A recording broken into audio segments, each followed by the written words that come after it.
আসসালামু আলাইকুম। আজকে আমরা WS কোয়েশ্চেন্স দিয়ে ১ নম্বর টেন্স আমরা প্র্যাকটিস করব। এখানে লক্ষ্য করুন, হোয়াট উইল ইউ ইট? তুমি কি খাবে? Why will you eat? তুমি কেন খাবে? Where will you eat? তুমি কোথায় খাবে? When will you eat? তুমি কখন খাবে? How will you eat? তুমি কিভাবে খাবে? Whom will you help? তুমি কাকে সাহায্য করবে? এরপরে দেখুন, which date will you eat? তুমি কোন খেজুর বা খেজুরটি খাবে? Which one will you eat? তুমি কোনটি খাবে? What kind of date will you eat? তুমি কোন ধরনের খেজুর খাবে? What type of date will you eat? তুমি কোন ধরনের খেজুর খাবে? এখানে what kind of, what type of, যেটা নিজের কাছে সহজ মনে হয় ওইটা আমরা আত্মস্থ করে নিতে পারি, তাহলে আমাদের চলার মতো অবস্থা এখান থেকে তৈরি হবে।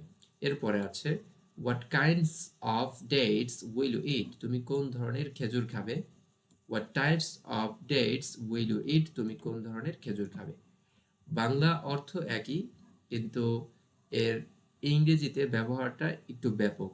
তো আমরা এর মধ্য থেকে যেটা পছন্দ, যেটা সহজ মনে হয় ওইটা মুখস্থ করে নিব, যাতে করে পরবর্তীতে আমরা এ দিয়ে নতুন নতুন বাক্য তৈরি করতে পারি। এরপরে দেখেন, how much sugar will you eat? তুমি কতটুকু চিনি খাবে? How many dates will you eat? তুমি কতগুলো খেজুর খাবে?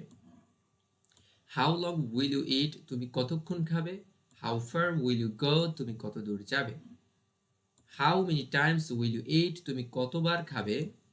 How often will you eat? তুমি কতবার খাবে বা কতক্ষণ পর পর খাবে? What else will you eat? তুমি আর কি খাবে? How else will you eat? তুমি আর কিভাবে খাবে? What will you wait for? তুমি কিসের জন্য অপেক্ষা করবে? For what will you wait? তুমি কিসের জন্য অপেক্ষা করবে? Who will you wait for? তুমি কার জন্য অপেক্ষা করবে? For whom will you wait? তুমি কার জন্য অপেক্ষা করবে? What will you go with? তুমি কার সাথে যাবে? What whom will you go? তুমি কার সাথে যাবে? হু উইল ইউ টক টু? তুমি কার সাথে কথা বলবে? To whom will you talk? তুমি কার সাথে কথা বলবে? তো এগুলোর যে কোনো একটা চয়েস করে নিলেই চলবে। দুইটা আছে, দুইটা যেটা সহজ মনে হয় ওইটা আমরা আত্মস্থ করে নেব।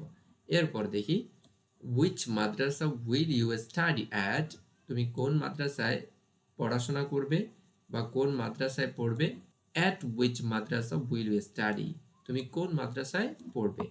এরপরে what type of madrasa will you study at? তুমি কোন ধরনের মাদ্রাসায় পড়বে? At what type of madrasa will you study? তুমি কোন ধরনের মাদ্রাসায় পড়বে? তো এই জায়গাটা খুবই ইম্পর্টেন্ট।